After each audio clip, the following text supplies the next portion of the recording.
Hello everybody, Dean's Beer Reviews, I think number 34. We've got a lager today. I haven't done too many of those. Although when the spring and summer months hit, particularly the summer months, we'll be doing a lot of pilsners and things, I can imagine, because you get some good ones. But for now we've got an American one. I mean, what's the thing with American beers? If you avoid the Budweisers and the etc. and the Coronas, then you get some really good beers out of America. This is a world famous one. I've never actually tried it, but it's supposed to be very good. It's Samuel Adams Boston Lager. And I was just reading on the back there, it's actually imported, obviously it lists the countries and who imports it into which country. Into the UK it's actually imported by Shepherd Neame down in Kent, who make a few good beers, let me tell you. But anyway, Samuel Adams Boston Lager, American world class beer. 4.7% on the ABV. Lagers like to be really chilled, although I haven't chilled this right down because I know this is more of a craft lager. It's not a mass-produced watery thing, so it's sort of, the mass-produced watery things you want to really chill down because they haven't really got much taste. But this, I'm sure it has. It's about 8, 9, 10 degrees, something like that. It's cool, bordering on a little cold. It's not chilled by any means. I'm going to pour it out in a pint glass. I know it's not a pint bottle, but leave a bit of room for aroma and whatever. As long as I make sure I don't get a massive head, we're all right. There it goes. Bit of smoky. It always disappears before I get it to the camera. Oh, that smells nice. It smells quite red, white, and blue. Samuel Adams. And on the underside, it actually says, I never noticed, number 99, Frankfurt Gold Award winner. So there you go.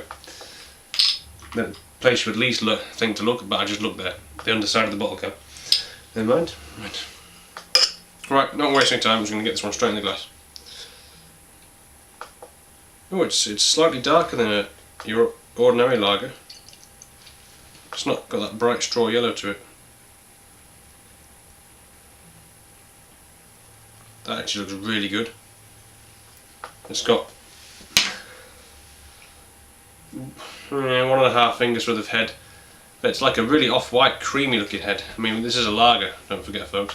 As you can see there, it's pretty carbonated. You can see those bubbles streaming up. You see the head there, just not much lacing, it's not sticking, it's floating down, but it's quite stiff and creamy. And oh yeah, that looks good. More towards an amber. It looks like a pale ale, is what that looks like. Like an IPA, only more carbonated. Well, I don't know if I'm going to get much of a nose actually, because there's quite a big head there. Let me just...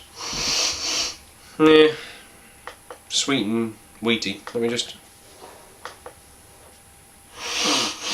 There we go. Get rid of some of that head. Agitated a bit. And that'll probably bring some of the head back. There you go. It's a lager smell, but it's sweet and it's got like a ricey sort of smell to it with a bit of malt. It's quite strange actually, isn't it? It's very pleasant. I'm just going to drink it down a bit and we'll go from there. Cheers.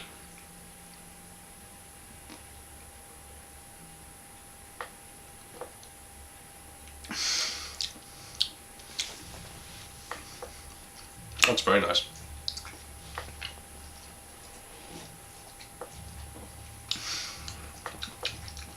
Bit of a citrus hit there in the aftertaste. The hops. Bit of florals as well. It tastes like an IPA, only not as hopped up.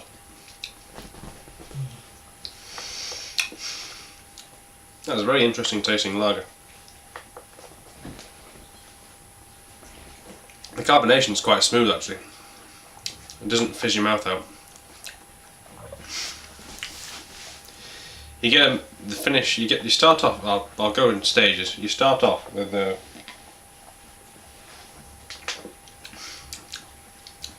like a sweet, almost citrus on the tip of your tongue, giving way to a medium-bodied blast of malt, I would say. Malt and a bit more citrus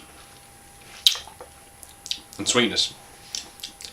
It's got a nice dry astringent finish. It just takes the saliva right out of your mouth, ready for the next swig. And you get that coppery hoppiness at the end in the finish, which doesn't hang around too long. It's not like an IPA, like I say. It's not overly hopped. That's that edge, but then that disappears, and you just got a nice astringent dry finish. Dry in the feel, but fairly sweet on the taste. See if I can get a smell now. There we go. Almost a bit of ginger in there as well, I can smell. Obviously there's no ginger in it, it's just a bit of a spicy smell. Largely due to hops as well. That head's just tightened right back up again.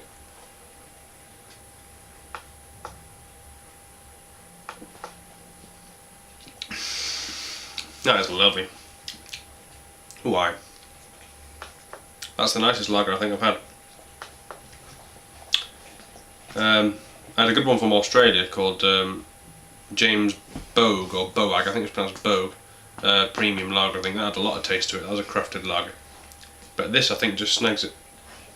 It's not overly gassy either. Which is nice. Having said that, I am just about to burp. Excuse me. Yeah, whatever you think about lagers,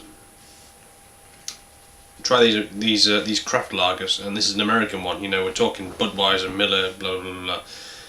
But this head and shoulders above those, and it still is a lager. You can tell it's that really clean crystal sort of quality to it from storing it in cold temperatures in the cold tanks. That's what lagering is. Lager means to store.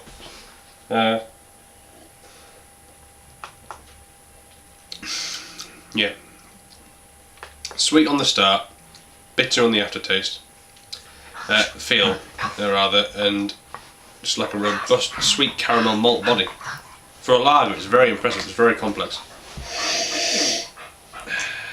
And a light, fairly hoppy, fairly malty, quite spicy, fruity smell. It's a lager. I keep reiterating that, it's a lager, but it's really got a lot in it.